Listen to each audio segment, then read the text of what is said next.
America का super boss बनने की लड़ाई जनता के बीच होती हुई कोर्ट तक जा पहुंची है। ऐसे में लगातार हो रही काउंटिंग हर गुजरते लम्हे के साथ ट्रंप की सत्ता के सर्वोच्च शिखर से विदाई के संकेत दे रही है। तो दूसरी ओर जो बाइडेन अब जीत के दावे के साथ साथ आने वाले वक्त में अमेरिका की स्थानीय समस्याओं को खत्म करने के लिए सभी से मिलकर काम करने की अपील कर रहे हैं।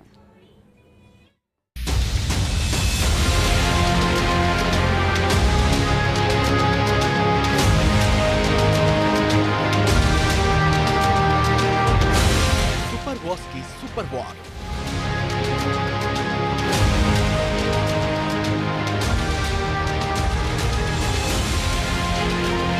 सुपर सैटरडे को फाइनल इंतजार।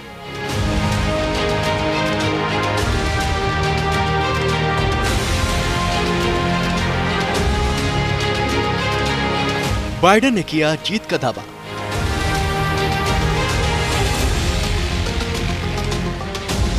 ट्रंप ने दिया करारा जवाब।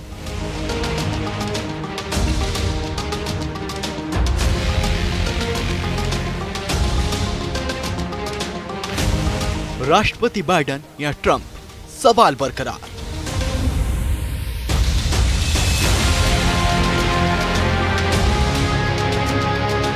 ट्रंप वर्सेस बाइडेन, टक्कर कड़ी है।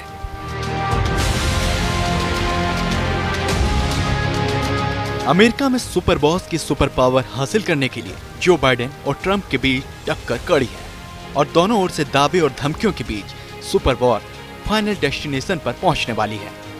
यहाँ एक और जो बाइडेन है जो जीत की दहलीज पर खड़े हैं, तो दूसरी ओर है ट्रंप जो अभी भी किसी चमत्कार की उम्मीद के सहारे अपनी कुर्सी को बचाने के लिए हर संभव जतन कर रहे हैं। जीत को लेकर आश्वस्त बाइडेन। कांटे की टक्कर के बीच जो बाइडेन मीडिया के सामने आए हैं और इस दौरान वो पूरी तरह जीत के प्रति आश्वस्त नजर आए। उन्होंने साफ कहा कि हम एक रिकॉर्ड जीत की ओर आगे बढ़ रहे हैं। हम 300 से ज्यादा इलेक्टोरल कॉलेज वोट जीतेंगे। हमें 7 करोड़ 40 लाख से भी ज्यादा वोट मिले हैं, जो कि अमेरिका के इतिहास में अब तक किसी राष्ट्रपति उम्मीदवार को मिले वोटों से ज्यादा है। No, tensions are high.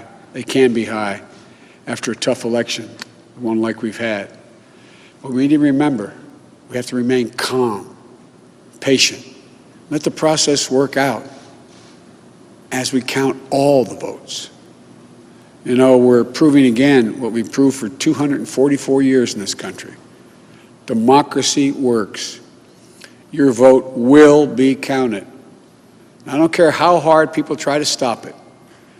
I will not let it happen. The people will be heard. Our journey is toward a more perfect union, and it keeps moving on. They're a sign of a vigorous debate, of deeply held views. But we have to remember, the purpose of our politics isn't total, unrelenting, unending warfare. No, the purpose of our politics, the work of the nation, isn't to fan the flames of conflict, but to solve problems.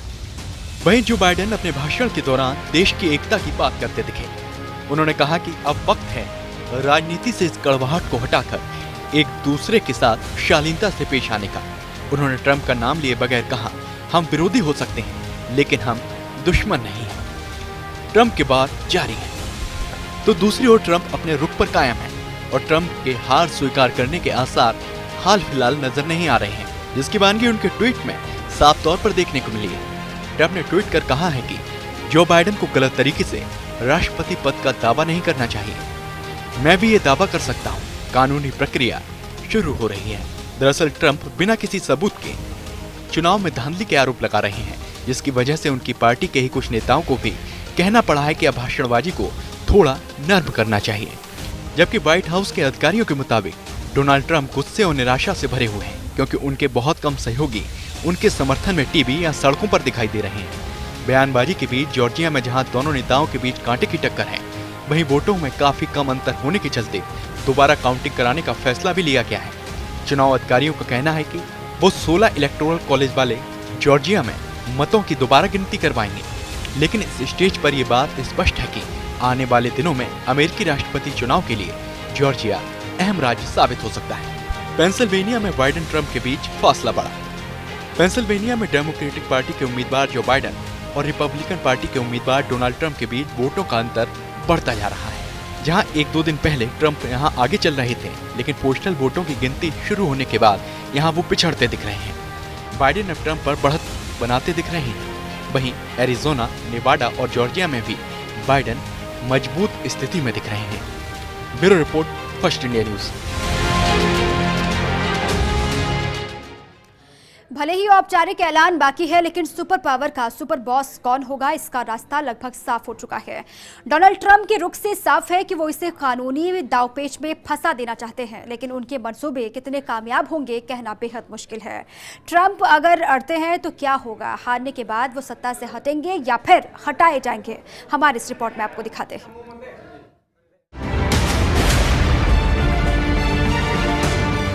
231 साल पुराने लोकतांत्रिक इतिहास की tragedy.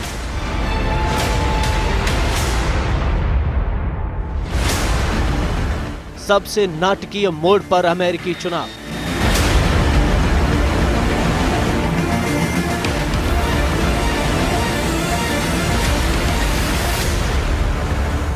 Biden को जीतने की आशा, Trump का तमाशा।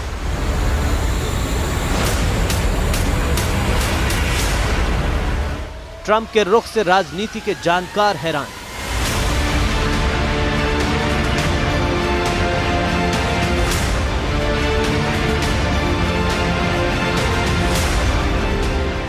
हारे तो क्या पावर ट्रांसफर नहीं करेंगे ट्रंप?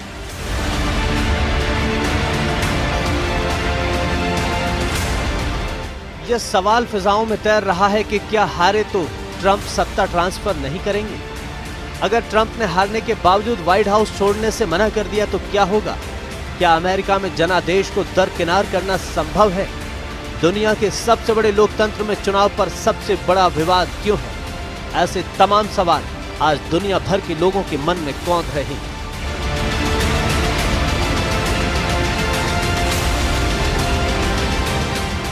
लेकिन इन सवालों को जन्म किसने दिया? उनका नाम है डोनाल्ड ट्रंप। ट्रंप ने इलेक्शन कैंपेन के दौरान कई बार कहा था कि वे व्हाइट हाउस में ही रहेंगे, पावर ट्रांसफर की जरूरत नहीं पड़ेगी। एक पत्रकार ने जब पूछा कि क्या चुनाव हारे तो आसानी से पावर ट्रांसफर कर देंगे, तो ट्रंप ने ना में जवाब दिया। Will you commit to making sure that there is a peaceful transferal of power after the election? Well, we're going to have to see what happens. You know that I've been complaining very strongly about the ballots, and the ballots are a disaster. I understand that, but people are rioting. Do you commit to making sure that there's a peaceful transferal of power? We want to get rid of the ballots, and you'll have we'll have a very peaceful. There won't be a transfer, frankly. There'll be a continuation. The ballots are out of control. You know it, and you know who knows it better than anybody else? The Democrats know it better than anybody else. Go ahead.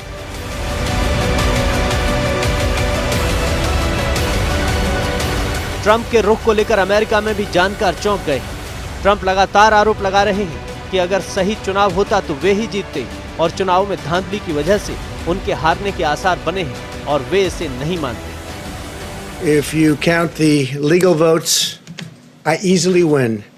If you count the illegal votes, they can try to steal the election from us. We think there's going to be a lot of litigation because we have so much evidence, so much proof, and it's going to end up perhaps at the highest court in the land. लेकिन Trump के इस दावे को क्या वाकई America में समर्थन मिलेगा? ऐसा नहीं लगता। इसकी एक बानगी तब देखने को मिली जब व्हाइट हाउस से ट्रंप देश को संबोधित करते हुए चुनाव में गड़बड़ी का आरोप लगाते हुए जनादेश पर डाका डालने की बात कर रहे थे, तो ज्यादातर अमेरिकी चैनल्स ने उनके संबोधन का प्रसारण बीच में ही रोक दिया। Without tens of millions of unsolicited ballots, without any verification measures whatsoever. Well, we're interrupting this because what the President of the United States is saying, in large part, is absolutely untrue. He began, and we're not going to allow it to keep going because it's not true. He began with there were legal votes, and if they only count the legal votes, I easily win. If they count the illegal votes, they're trying to steal the election. There is not a scintilla of evidence that this is true. None. There's only words here. No truth. अब लोगों के मन में सवाल यह है कि अगर ट्रंप हार गए और उन्होंने फिजिकली व्हाइट हाउस छोड़ने से इनकार कर दिया तो क्या होगा? इस सवाल का जवाब जानने के लिए अमेरिकी चुनाव की परंपरा को समझना जरूरी है। अमेरिका में हमेशा 20 जनवरी को नया राष्ट्रपति शपथ लेता है। इसे इनॉग्रेशन डे कहते हैं। इसके कई दिन पहले ही हारे हुए या 2 टर्म पूरे कर चुके राष्ट्रपति व्हाइट हाउस खाली कर देते हैं। जीते हुए उम्मीदवार के हिसाब से इसे सजाया संवारा जाता है। लेकिन अगर ट्रंप ने व्हाइट हाउस खाली नहीं किया तो क्या होगा? जब ये सवाल जो बाइडेन से पूछा गया तो उन्होंने स्पष्ट शब्दों में कहा कि मिलिट्री उन्हें वहां से निकाले।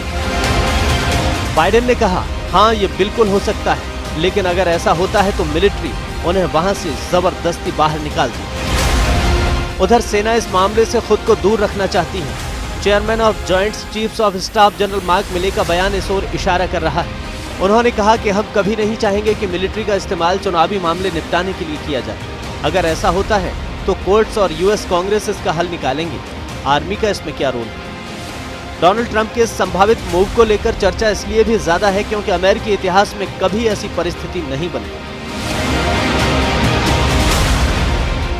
अमेरिका के राजनीतिक इतिहास में कभी ऐसा नहीं हुआ कि जब किसी हारे हुए राष्ट्रपति ने व्हाइट हाउस छोड़ने से इनकार कर दिया हो। इस बार ट्रंप के कैरेक्टर और बयानों को मिलाकर देखा जा रहा है, इसलिए कुछ आशंकाएं जरूर हैं। ट्रंप कई बार कह चुके हैं, सत्ता हस्तांतरण या पावर ट्रांसफर की जरूरत नहीं होगी, मैं व्हाइट हाउस में ही रहूंगा। इसे अब धमकी के तौर पर देखा जा रहा है। दूसरी बात, कानूनी मामले हैं, इनमें वक्त लग सकता है, मामला सुप्रीम कोर्ट पहुंच सकता है।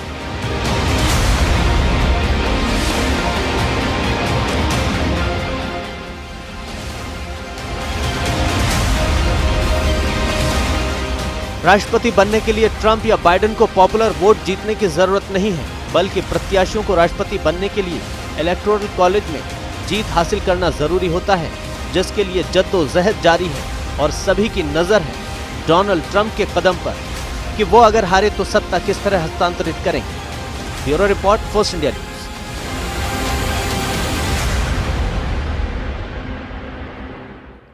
ये हार डोनाल्ड ट्रंप के लिए किसी झटके से कम नहीं होगी। दरअसल पिछले लगभग 3 दशक से कोई राष्ट्रपति चुनाव नहीं हारा। अमेरिका के इतिहास में भी ऐसे गिने चुने ही उदाहरण हैं जब राष्ट्रपति को हार का सामना करना पड़ा हो। इतिहास के उन पन्नों को भी पलटेंगे, साथ ही दिखाएंगे कि ट्रंप के मुश्किल वक्त में किसने आग में घी डालने का काम किया है। यह रिपोर्ट आप देखिए।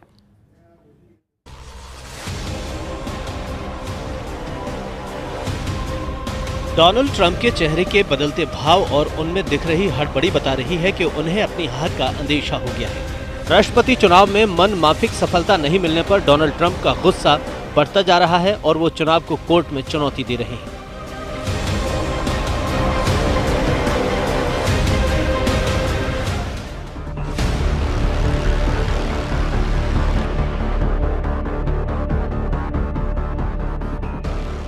एक और ट्रंप में बेचैनी है तो उनके बड़े मंत्रियों के इस्तीफे की तैयारी की भी खबरें हैं। कहा जा रहा है कि अमेरिकी रक्षा मंत्री मार्क एस्पर ने तो अपना इस्तीफा तैयार कर लिया है। दूसरी ओर जो बाइडेन अपनी जीत को लेकर आश्वस्त नजर आ रहे हैं। We have no doubt that when the count is finished, Senator Harris and I will be declared the winners. So, I ask everyone to stay calm, all the people to stay calm. लगातार counting में गड़बड़ी का आरोप लगाने वाले Donald Trump ने एक tweet किया, स्टॉप द काउंट। लेकिन ट्रंप के इस ट्वीट पर स्वीडन की पर्यावरण एक्टिविस्ट ग्रेटा थनबर्ग ने चुटकी ली, जो वायरल हो गई। ग्रेटा ने ट्वीट किया, बेहद हास्यास्पद, डोनाल्ड को अपने गुस्से की समस्या के मैनेजमेंट पर काम करना चाहिए। इसके बाद उन्हें अपने एक दोस्त के साथ अच्छी ओल्ड फैशन फिल्म देखने जाना चाहिए। Chill Donald, chill. इस फाइट की शुरुआत भी डोनाल्ड ट्रंप से हुई थी।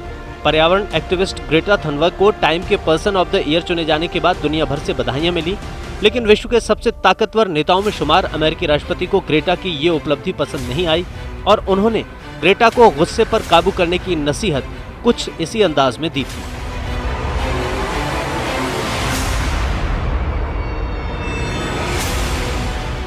अगर डोनाल्ड ट्रंप ये चुनाव हारते हैं तो उन्हें इसे पचा पाना मुश्किल होगा। ट्रंप दूसरे कार्यकाल की उम्मीद लगाए बैठे थे, लेकिन चुनाव परिणामों ने उन उम्मीदों को धूमिल किया है।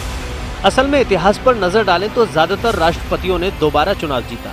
ऐसे में ट्रंप को भी जीत की उम्मीद थी, जो अब टूटती दिखाई दे रही है।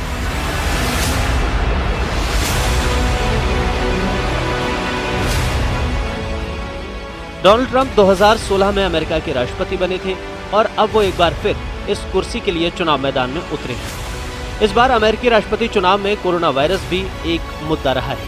अमेरिका में राष्ट्रपति पद के लिए वोटों की गिनती जारी है। अब तक के नतीजों में डेमोक्रेट उम्मीदवार जो बाइडेन आगे चल रहे हैं और ट्रंप काफी पीछे हैं।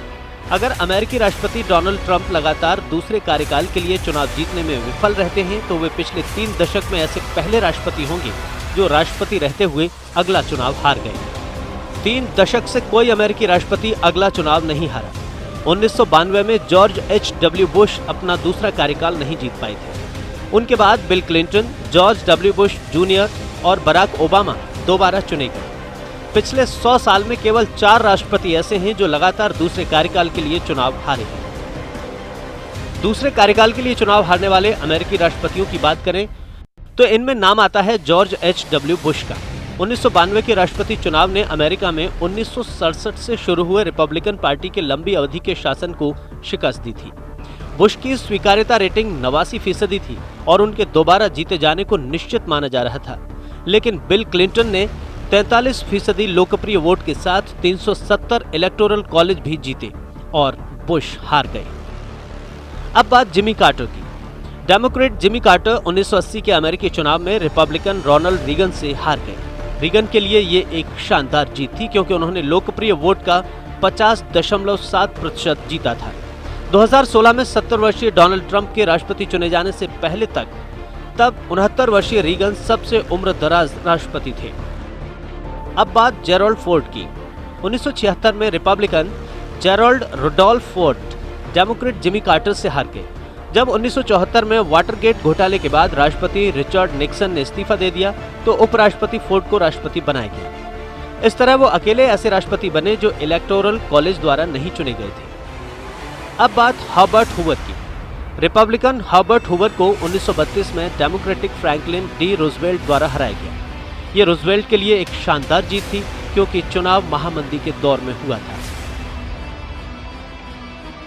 फिलहाल की स्थिति पर नजर डालें तो निर्णायक माने जाने वाले राज्यों विस्कॉन्सिन और मिशिगन में जीत दर्ज कर बाइडेन 264 के आंकड़े पर पहुंच गए हैं। डोनाल्ड ट्रंप को 214 इलेक्टोरल मत मिले हैं। मौजूदा राष्ट्रपति की राह हालांकि काफी कठिन है क्योंकि ट्रंप को 270 के जादुई आंकड़े तक पहुंचने के लिए 4 शेष बचे बैटल ग्राउंड राज्यों जिनमें पेंसिल्वेनिया, नॉर्थ कैरोलिना, जॉर्जिया और नेवाडा में जीत हासिल करनी होगी।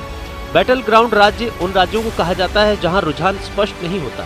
स्पष्ट जीत के लिए 538 इलेक्टोरल कॉलेज सदस्यों में से विजेता बनने के लिए कम से कम 270 इलेक्टोरल वोट की जरूरत है। Bureau report, first India news. अब ट्रंप की उम्मीदों से जुड़ा एक आखिरी सवाल और है, और वो ये है कि इस हार के बाद क्या हमेशा हमेशा के लिए ट्रंप के राष्ट्रपति बनने के रास्ते बंद हो गए? क्या अब वो कभी अमेरिका के बॉस नहीं बन पाएंगे? आपके हर सवाल का मुकम्मल जवाब आपको मिलेगा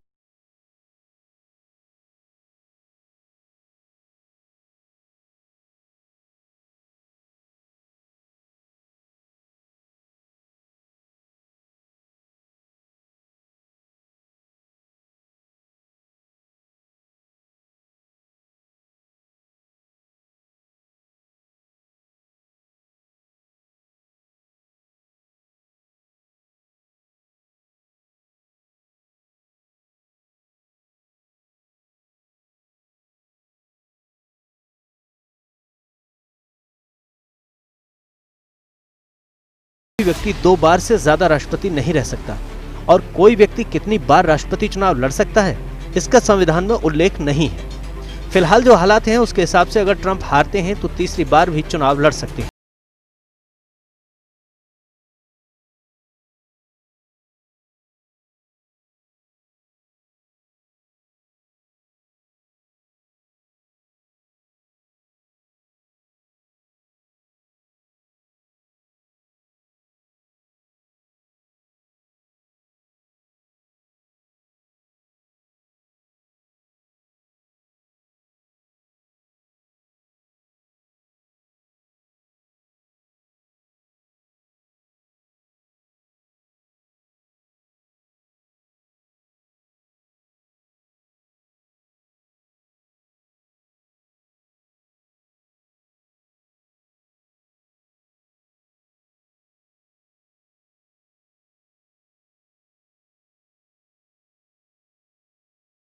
न्यूयॉर्क पोस्ट ने ट्रंप के एक एडवाइजर के हवाले से कहा है कि इस बात की काफी संभावना है कि ट्रंप 2024 में चुनाव लड़ें। अगर ट्रंप हारते हैं तो अगली बार वे फिर मैदान में होंगे। ये इस बात पर निर्भर करता है कि बाइडेन 4 साल में कोरोना और बाकी चीजों को कैसे हैंडल करते हैं। रिपब्लिकन पार्टी में उनके जैसा दमदार नेता फिलहाल नहीं है। Bureau report, first Indian news. और चलिए इसी के साथ ही हमारी खास पेशकश में आज के लिए बस इतना ही। खबरें लगातार जारी हैं। आप रहिए फास्ट इंडिया के साथ। नमस्कार।